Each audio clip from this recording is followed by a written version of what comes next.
Carta do apóstolo Paulo aos Romanos, capítulo 2, de 17 a 24. Ouça com fé a leitura da palavra de Deus. Romanos, capítulo 2, de 17 a 24.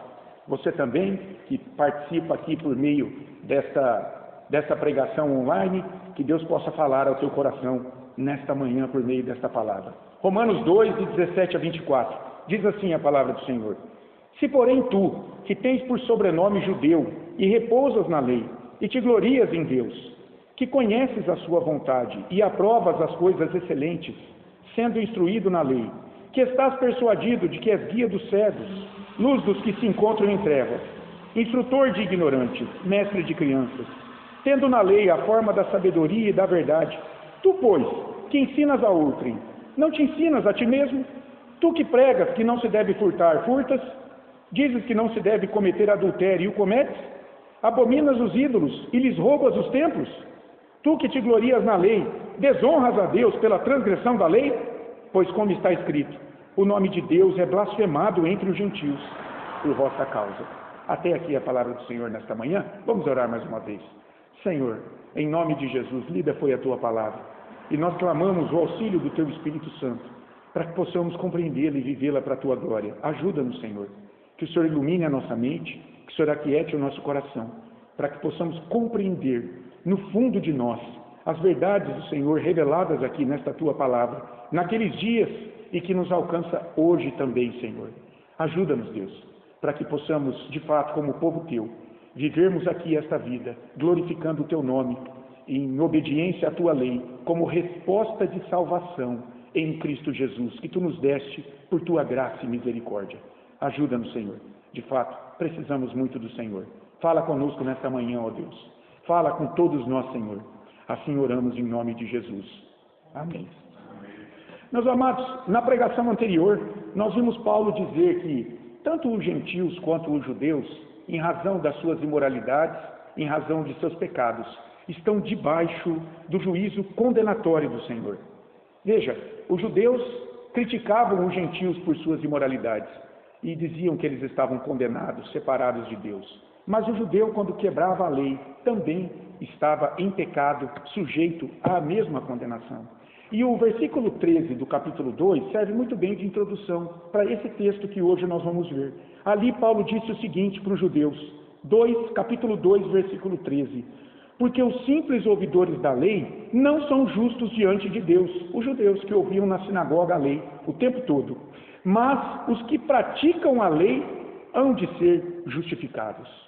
Paulo aqui, nesse texto que lemos, ele vai mostrar de maneira explícita que o orgulho espiritual do judeu, em primeiro lugar, por possuírem a lei de Deus, que os fazia de fato um povo distinto de todos os demais povos ao seu redor, em primeiro lugar ele vai dizer isso: vocês possuírem a lei, não vão livrá-los do juízo de Deus se vocês em pecado quebram essa lei. E isso ele diz em primeiro lugar nesse texto. E se Deus permitir, a semana que vem, a gente vai ver que o fato deles possuírem a circuncisão, esse ritual de iniciação no povo de Deus, que Deus deu a eles, lá em Gênesis 17, de igual forma, também não os livraria do juízo. Mas vamos ver aqui em primeiro lugar isso. O fato dos judeus possuírem, conhecerem a lei de Deus, não os tornava um povo melhor diante de Deus. Por quê? Porque em pecado, assim como aqueles que não conheciam a lei, eles também estavam debaixo do juízo de Deus. Eu quero dividir esse texto aqui em três partes. Primeiro, Paulo vai dizer que o privilégio do judeu em conhecer a lei de Deus. Sim, havia privilégios dessa nação judaica por ter sido o receptáculo da lei de Deus. Ele vai falar isso nos 2 primeiros versículos do texto. Depois ele vai dizer que por conhecerem a lei, havia uma responsabilidade do judeu diante dos ignorantes da lei. Versículos 19 e 20. E por fim, ele vai dizer sobre a hipocrisia judaica e a blasfêmia do nome de Deus. Versículos 21 a 24. Daí o título desse sermão: o orgulho espiritual que cega o religioso. Esse é o tema aqui desse texto que Paulo vai trazer para nós. O orgulho espiritual que cega o religioso. Então vamos para a nossa primeira parte do texto aqui. Olha comigo os versículos 17 e 18 novamente.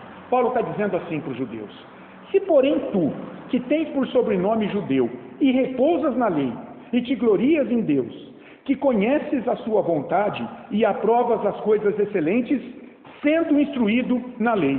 Paulo aqui, ele vai usar de um recurso retórico da literatura que se chama diatribe. O que é diatribe? Ele está imaginando um oponente imaginário, um judeu com o qual ele está dialogando. E ele está, na verdade, refutando o seu ponto de vista sobre alguma ideia. Veja a ênfase aí inicial de Paulo na raça judaica, na descendência de Abraão, em Israel como povo de Deus. Olha como ele começa. Se porém tu, que tens por sobrenome judeu. Judeu aqui é um adjetivo. Ele está dizendo que há pessoas que são provenientes da tribo de Judá. Por isso eles são judeus. A tribo de Judá era a tribo mais proeminente das 12 tribos de Israel.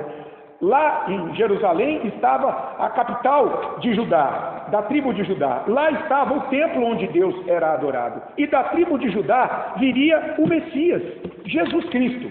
Portanto, de fato, era um privilégio para aquelas pessoas que estavam lendo esta carta aqui do apóstolo Paulo serem chamadas de judeu. Isso é afirmado quando ele diz aí, que tens por sobrenome. Esse tens por sobrenome está construído na voz passiva, quer dizer, Deus nomeou, chamou pessoas de judeus. Ele chamou pessoas para descenderem da tribo de Judá e ser o seu povo sobre a terra. Percebe a implicação da doutrina da eleição? Deus constituindo um povo, formando um povo vindo de uma tribo, em um local onde o templo estava situado para a adoração desse Deus verdadeiro. Então Paulo está dizendo, este povo, os judeus, eles repousavam na lei. O sentido de confiar, se apoiar na lei. O sentido aqui desse repousas na lei aí, que Paulo fala, é confiar na lei de Moisés, nos rituais que a lei trazia para a salvação, naquele sangue do animal que apontava para o perdão dos pecados e dirigia esse judeu, esse adorador, a Cristo. Agora, o que aconteceu com o judeu com o passar do tempo? Ele começou a se esquecer das promessas de perdão no Messias e começou a repousar, a descansar na lei, a confiar de que ele pecava, oferecia um animal, ele cumpriu o ritual e ele estava salvo diante de Deus. Isso significa ele repousava na lei, ele descansava na lei. E veja, por conta disso, ele se gloriava em Deus. Olha aí, e te glorias em Deus, quer dizer, você se orgulha em Deus. Você, de fato, se vangloria verbalmente diante de outras nações ignorantes de que você tem a lei de Deus, você conhece a vontade de Deus. Você pode dizer para outras nações que, de fato, você conhece o Deus verdadeiro. De fato, irmãos, Paulo está dizendo, é um privilégio ser chamado de judeu.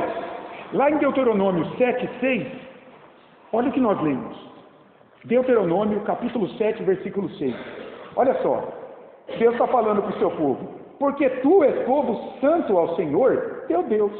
O Senhor teu Deus te escolheu para que lhe fosses o seu povo próprio, de todos os povos que há sobre a terra. Deus escolheu um povo que formou a partir de Abraão, Israel. Então veja, Paulo não está condenando o fato dos judeus terem sido alvos da graça de Deus na revelação da sua lei. Paulo era judeu. Ele era da tribo de Benjamim e ele se orgulhava de ter sido instruído na lei aos pés de um rabino muito famoso, Gamaliel. Ele era zeloso em obedecer à lei, ele vai dizer isso em Atos 22:3. Então veja, era um privilégio conhecer a lei de Deus, era um privilégio. Paulo está destacando, olha o que ele diz no versículo 18, que conheces a sua vontade e aprovas as coisas excelentes, sendo instruído na lei. Então, a lei revela qual a vontade de Deus para a vida humana. E você, então, é capaz de discernir o certo e o errado. Não aos olhos humanos, mas aos olhos de Deus. Por isso que ele vai dizer aí, que conhece. Quer dizer, você experimenta com os sentidos a vontade de Deus na tua vida, judeu. O judeu ouvia a lei sendo lida todo sábado na sinagoga. Ele era instruído na lei. Além disso, ele podia experimentar no dia a dia o poder de Deus sobre a sua vida, vencendo seus inimigos, confirmando suas promessas feitas na lei. Veja, o judeu, ele sentia isso diariamente, a presença de Deus em sua vida. Ele conhecia a vontade de Deus e por isso, Paulo vai dizer aí, ele pode aprovar as coisas excelentes, as coisas superiores. Claro, ele era instruído pela lei, então se ele conhecia a vontade de Deus, ele podia discernir ao seu redor, nele, o que era certo e o errado, diante dos olhos de Deus, coisa que o gentio não conhecia. Então Paulo não está censurando, irmãos, o privilégio de ser judeu aqui, em fazer parte do povo escolhido por Deus para conhecer a sua lei. Então, há um, entre aspas, bom orgulho em ser judeu. Há privilégios nisso, Paulo está dizendo. A lei de Deus fez Israel um povo eleito para a sua glória, diante de um mundo que não conhecia Deus. Então, era um privilégio. Mas então, qual o problema do judeu nos dias de Paulo? E ainda nos dias, hoje, né, em Israel? Qual o problema dele? É que ele usava esse orgulho da raça para desprezar as demais nações. Ele se sentia superior a elas, simplesmente por possuir a lei de Deus, fazer parte de uma nação biológica, descendente biológico de Abraão, achando que estava diante de Deus em condição melhor do que aqueles que não conheciam a Deus. Então olha só, preste atenção, você pode e deve se orgulhar do seu trabalho honesto. Sim, Deus te deu um trabalho, você desenvolve esse trabalho de maneira honesta, ele é lícito, se orgulhe disso, é bênção de Deus em sua vida, mas coisa diversa é você se orgulhar e desprezar o trabalho de outras pessoas. Isso você não deve fazer. Se orgulhe do que você faz, faça bem o seu trabalho, abençoe a vida de quem precisa do que você faz, mas não despreze o trabalho do outro. Era isso que Deus esperava do seu povo, dos judeus, na sua própria vida diante de Deus e também diante da vida daqueles que não o conheciam. Havia uma responsabilidade do judeu diante de tantos privilégios. É o que Paulo fala agora, nos 2 versículos seguintes. Olha os versículos 19 e 20 comigo. Que estás persuadido de que és guia dos cegos, luz dos que se encontram em trevas, instrutor de ignorantes, mestre de crianças, tendo na lei a forma da sabedoria e da verdade. Olha só, aqueles que não conhecem Deus, que não conhecem a sua lei, são vistos na Escritura como cegos espirituais. Estão em trevas espirituais. Isaías, lá no contexto da redenção do povo, já manifestando que depois do exílio haveria a redenção do povo, Deus chamaria Ciro para libertar o seu povo, um apontamento para a vinda de Jesus, que nos traz a verdadeira liberdade da escravidão do pecado. Isaías 29:18, olha o que ele diz para o povo, a nação que iria para o exílio. Naquele dia, os surdos ouvirão as palavras do livro, eles conhecerão a lei. E os cegos, livres já da escuridão e das trevas, as trevas espirituais que mandaram o povo para o exílio, eles as verão a lei, compreenderão a vontade de Deus, que não era para idolatrar, era para obedecê-lo. E há um outro texto que mostra bem essa questão das trevas espirituais na vida da nação naqueles dias. Lá em João capítulo 9, há uma cura muito conhecida de Jesus. Jesus cura um cego de nascença, em um contexto onde a liderança religiosa de Israel estava contestando a sua divindade, de que ele não era o Messias prometido. E Jesus, olha só, sabiamente, ele faz uma transição da cura física daquele cego para uma cura espiritual. Porque ele passara esse cego agora a ver Jesus como o Messias. Enquanto os fariseus, embora enxergando fisicamente, eram cegos espiritualmente. Justamente por resistirem a Jesus como o Messias enviado. Que coisa sábia, né? De uma cura física para uma cura espiritual. Paulo está dizendo que o judeu, ele deveria, então, por conhecer a lei, estar convencido por esse conhecimento, de que a lei não era algo fechado nele, mas ele deveria ser instrumento de Deus, para conduzir os cegos espirituais a verem a Deus que se revelara na sua lei, levando agora luz espiritual, onde antes só havia trevas, escuridão, justamente pela ignorância da lei. Por isso, ele diz aí que o judeu, ele deveria ser instrutor de ignorantes, mestre de crianças, no versículo 20. O instrutor aí é a palavra que nós temos no nosso português para pedagogo, ou seja, um educador, um professor, alguém que adverte e corrige um caminho errado. E de quem? De ignorantes, de tolos, pessoas que não têm bom senso na vida, justamente porque vivem fora da vontade de Deus, porque não conseguem entender qual a vontade de Deus para a sua vida.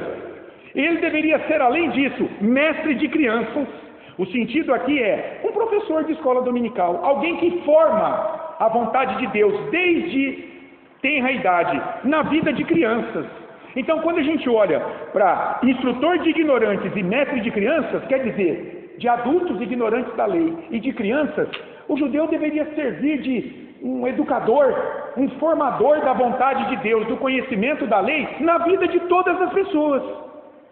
Tudo isso porque ele conhecia a lei de Deus, Paulo vai dizer, que é a expressão máxima de todo conhecimento e de verdade sobre a vontade de Deus.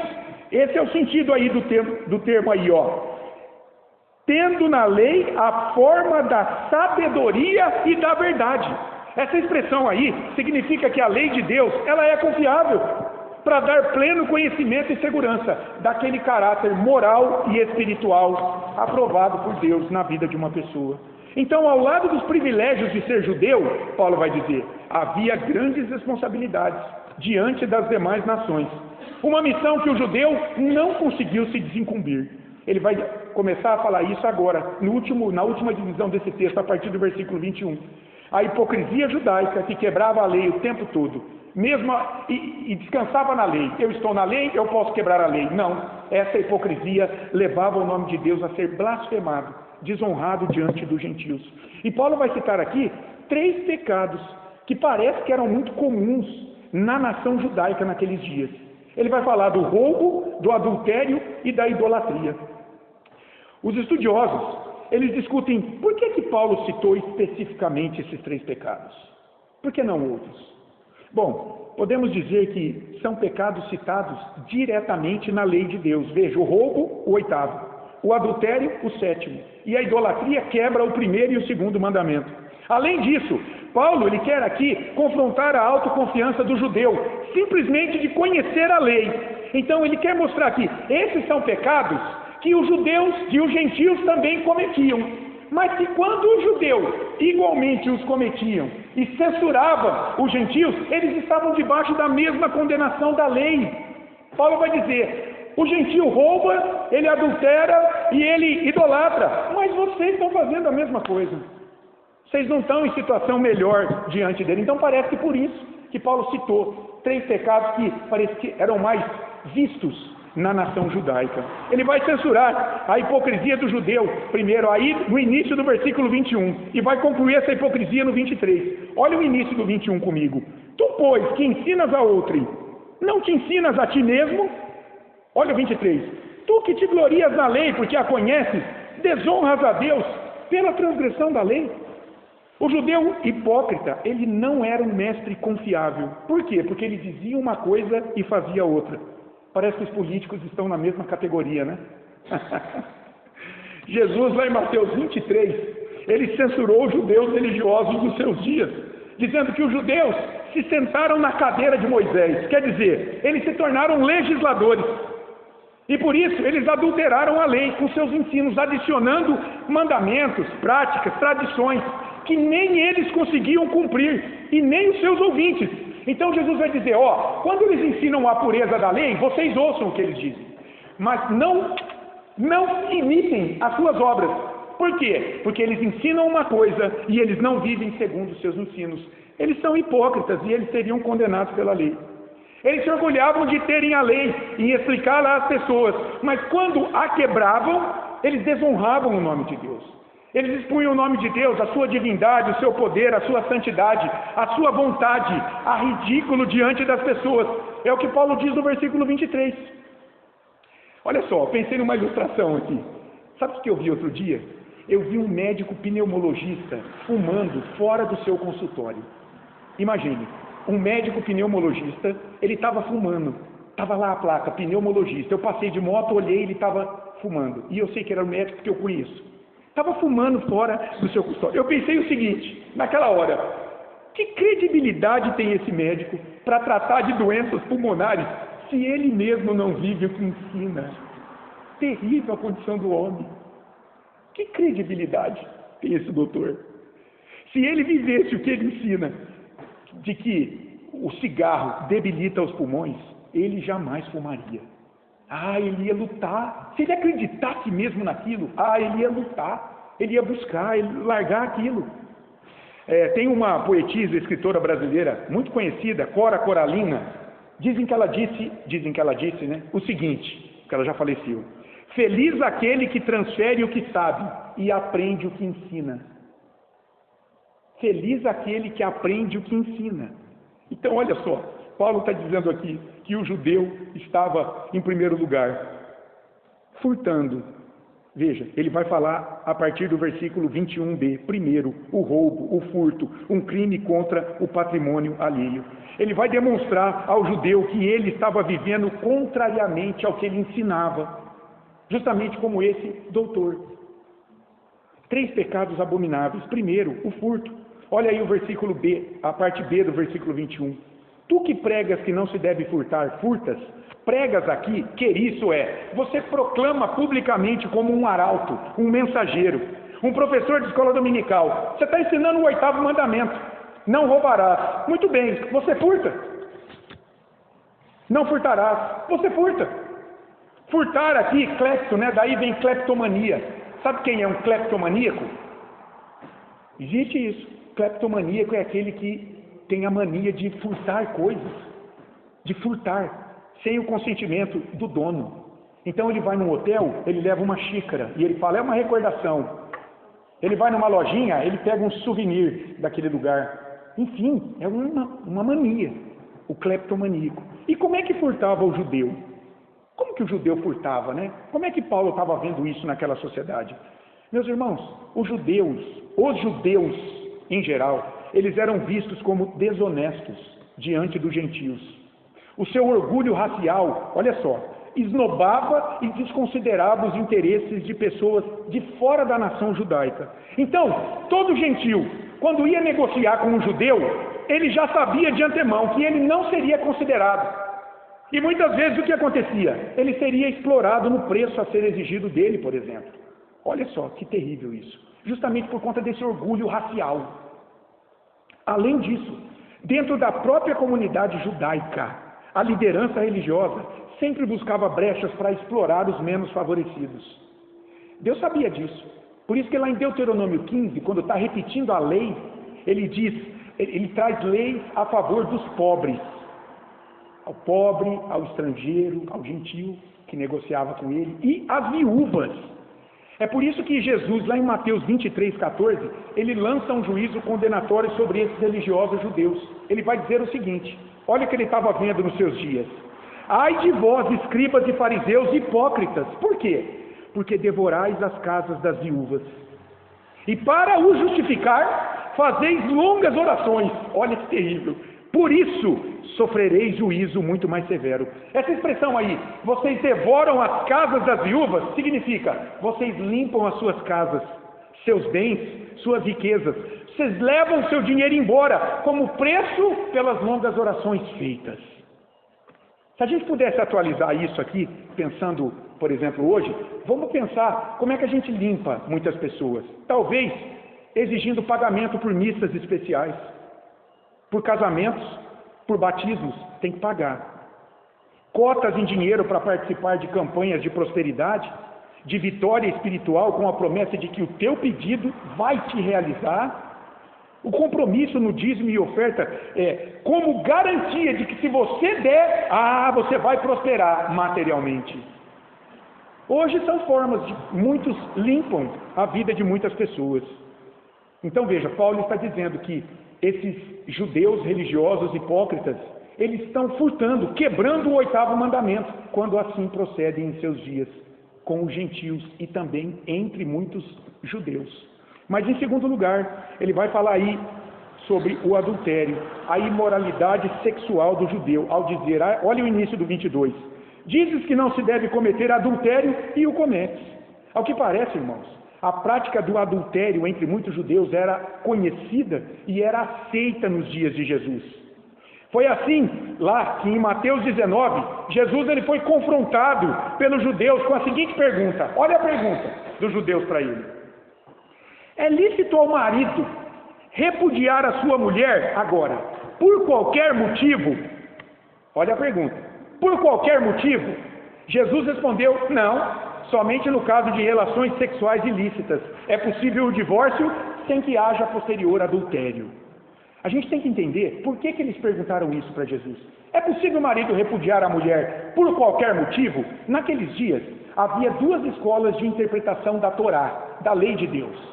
Havia uma escola que nasceu ali no primeiro século antes de Cristo, que era mais liberal, que interpretava a Torá de maneira mais flexível. Eram os descendentes de Bet Shammai, era mais flexível. Então, eles viam assim, por qualquer motivo, o marido poderia dar o divórcio para sua esposa.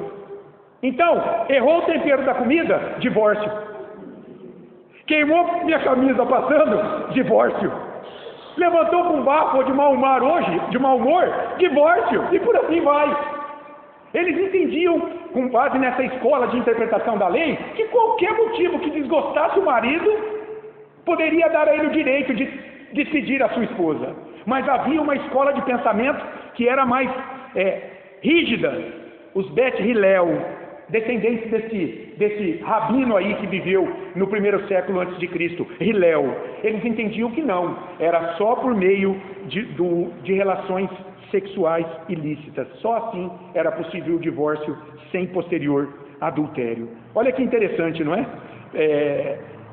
Parece então que por conta acho que seria muito interessante, né, para um judeu ser adepto desse Bet Shammai, de uma interpretação da lei mais flexível, não é? Ele poderia despedir a sua esposa sem ter a culpa de consciência de cometer o adultério depois. Jesus está censurando isso, e Paulo provavelmente está vendo isso também naquela sociedade judaica corrompida moralmente, sexualmente. Esses adeptos dessa escola de interpretação da Torá, da lei de Deus, de maneira mais aberta, mais flexível. É claro, né, que isso fala muito mais a um coração pecaminoso do que você se divorciar da sua esposa somente se houver relações sexuais ilícitas, né? O adultério, por exemplo, da parte dela. Aí você poderia começar um novo casamento, um novo relacionamento, não mais debaixo do adultério. E por fim, sobre todos esses pecados aqui, porque de fato expressa um profundo desprezo por Deus e por sua lei, que abrange todos os demais mandamentos, está a idolatria. A quebra do primeiro e do segundo mandamento. Olha aí a segunda parte do 22. Abominas os ídolos e lhes roubas os templos. Há uma discussão aqui sobre o que seria isso, hein? O judeu abominava o ídolo, mas ele roubava os templos dos ídolos. Veja aí, ó. Paulo, ele está condenando aqui justamente a idolatria de muitos judeus. Então, pode ser que nas suas guerras com outras nações, o que os judeus faziam? Eles traziam como despojo de guerra estátuas de divindades. Por quê? Porque essas estátuas eram revestidas de metais preciosos, de ouro, de prata, de pedras. Ou mesmo, os estudiosos também dizem, pode ser que no comércio com o gentil era exigido o quê? O pagamento do preço com ouro, com pedras preciosas que estavam nestas estátuas. Então, de fato, os judeus estavam roubando os templos idólatras. E Deus havia condenado essa prática lá em Deuteronômio 7:25. Lá em Deuteronômio 7:25 a gente lê assim: as imagens de escultura de seus deuses queimarás quando o povo entrar em Canaã. Não me adore lá dentro daqueles templos não. Queime essas imagens. A prata e o ouro que estão sobre elas não cobiçarás, nem as tomarás para ti, para que te não enlaces neles. Olha o judeu aqui idolatrando, justamente por ter essas imagens, ou o que cobria, revestia essas imagens, pois são abominação ao Senhor teu Deus. Irmãos, eu fiquei pensando nisso, e olha, perceba que algo muito bom pode se tornar muito ruim, segundo a conveniência. Então, ó, a idolatria é abominável para o judeu, exceto quando ela rende um bom dinheiro para ele. Aí não é mais abominável. Honrar pai e mãe é mandamento de Deus, exceto quando o dinheiro para a honra dos genitores constitui algum tipo de oferta ao Senhor, estabelecida por essa liderança religiosa. Nesse caso, o mandamento de honrar pai e mãe pode ser deixado de lado. Por quê? Porque você tem que dar o dinheiro para o templo. Jesus condenou esse tipo de prática nos seus dias, exatamente como Paulo no versículo 23. Tu que te glorias na lei, desonras a Deus pela transgressão da lei? Como a lei de Deus te protegerá do juízo de Deus, se você quebra essa mesma lei com os seus pecados? Você acha que se basta pela lei, você não consegue cumprir a lei pelos seus pecados. Você quebra a lei, você será condenado pela lei. Que vã confiança é essa na simples posse da lei, sem a sua prática? Em verdade, assim fazendo, Paulo vai dizer, o nome de Deus é desonrado, é blasfemado entre os povos que não o conhecem. É a conclusão trágica da hipocrisia do judeu, aí no versículo 24. Pois como está escrito, o nome de Deus é blasfemado entre os gentios por vossa causa. Como está escrito? Paulo citou aqui Isaías 52:5, para dizer que enquanto o povo estava lá no cativeiro babilônico, o que acontecia? Os gentios, os babilônios, olhando para o cativeiro do povo de Deus, dessa nação que era conhecida por ter um Deus todo-poderoso, o que os babilônios, os gentios, estavam pensando de Deus? Por exemplo, onde está o Deus desse povo que não socorre? Cadê o poder desse Deus para nos vencer agora? Ha, ha, ha. Entende como o nome de Deus estava sendo blasfemado pela idolatria do povo? Irmãos, na antiguidade, vencer um povo era derrotar também o Deus no qual esse povo confiava. Então os babilônios, porque derrotaram Israel, estavam zombando do Deus de Israel. Paulo aqui está aplicando em seus dias esse mesmo contexto de depravação espiritual e moral de Israel no passado, que deu aso para que os gentios zombassem do nome de Deus, olhando agora para a nação judaica pecaminosa no seu estilo hipócrita de vida.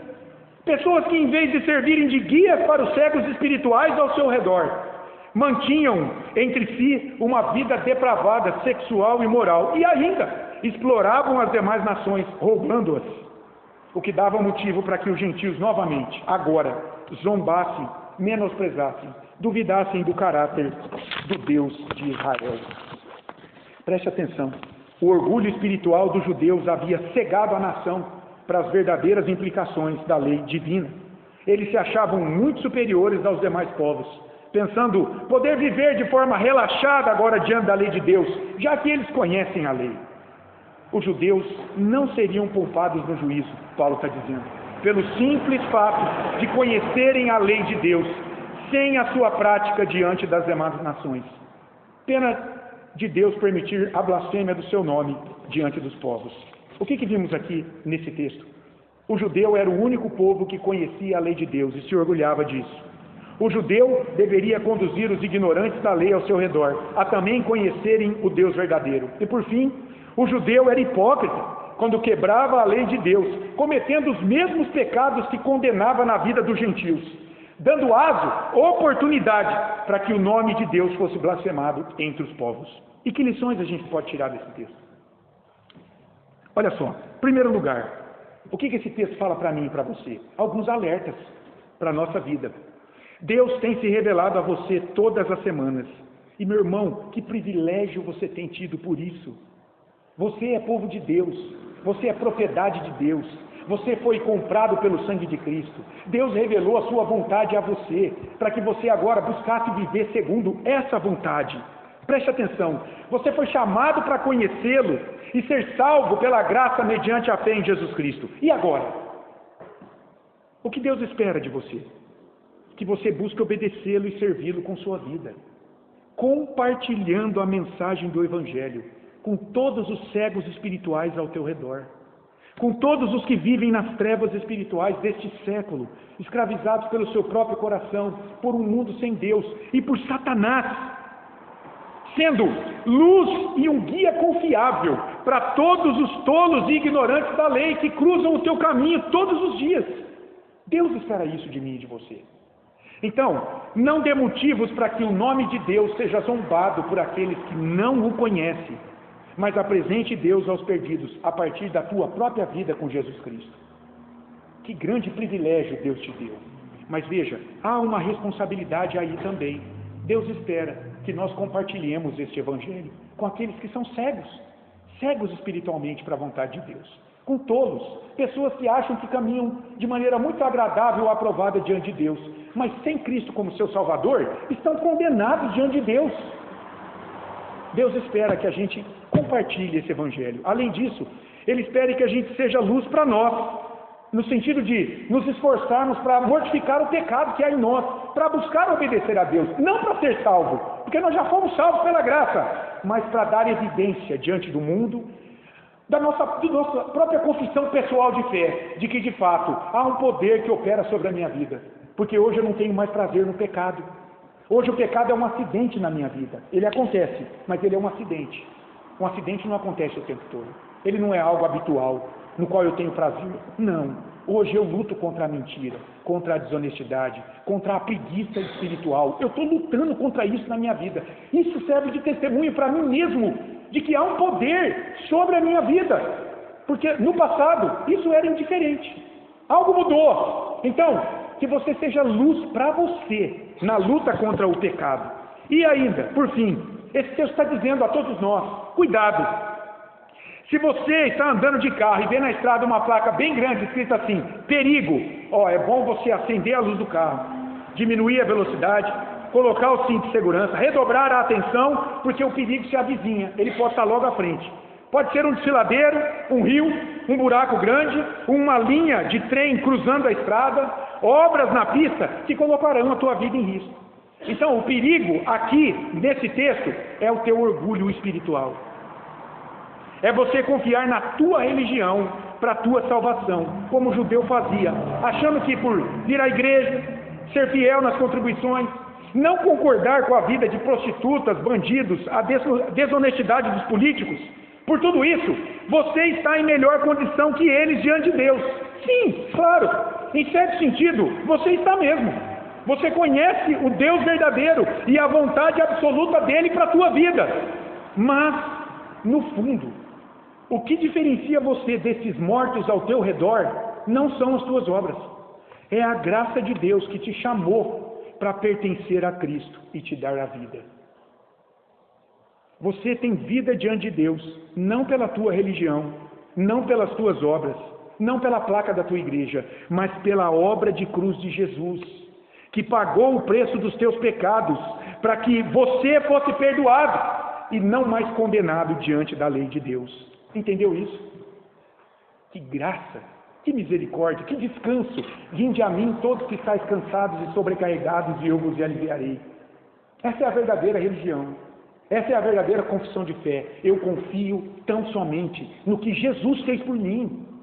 A tua maior glória, a tua maior riqueza nessa vida é ter sido eleito para pertencer a Jesus Cristo e ter sido alvo do seu grande amor. Essa é a tua maior riqueza. Você tem que se gloriar nisso, se alegrar nisso. Cristo é teu, Ele morreu por você, Ele é o teu Deus pessoal. E nele você encontra o verdadeiro descanso, o repouso, a confiança, a segurança para os teus dias, de que nada nem ninguém pode te separar do amor de Deus que está em Cristo Jesus. Essa é a tua maior glória. É nisso que você tem que se alegrar, se vangloriar. Como diz lá o hino 262, contemplação da cruz. Ao contemplar a tua cruz e o que sofreste ali, Senhor, sei que não há, ó meu Jesus, um bem maior que o teu amor. Quero somente me gloriar na tua cruz, meu Salvador, pois que morreste em meu lugar. Teu, sempre teu serei, Senhor. Que Deus possa aplicar essa palavra aos nossos corações nessa manhã. Vamos orar mais uma vez? Obrigado, Deus, pela tua graça, o teu favor imerecido que nos alcançou enquanto miseráveis pecadores, indignos em tua presença, e nos deu vida ao nos unir a Cristo Jesus e vida eterna. Ó Senhor, que o teu Espírito encha o nosso coração a cada manhã com essa alegria de que pertencemos ao Senhor, de que fomos salvos, perdoados diante do Senhor, pelo sangue de Cristo Jesus. E agora não há mais condenação, ó Deus, não há mais culpa de pecado sobre nós. Ajuda-nos a evidenciarmos essa salvação, produzindo obras em obediência à tua lei. Não para sermos salvos, Senhor, mas como resposta pela salvação que pela graça o Senhor nos deu em Cristo. Ajuda-nos nisso. Abençoa os meus irmãos aqui presentes, que o inimigo não roube essa palavra do coração deles, essa alegria deles em pertencerem a Cristo Jesus para todo sempre. Assim oramos no nome dele. Amém.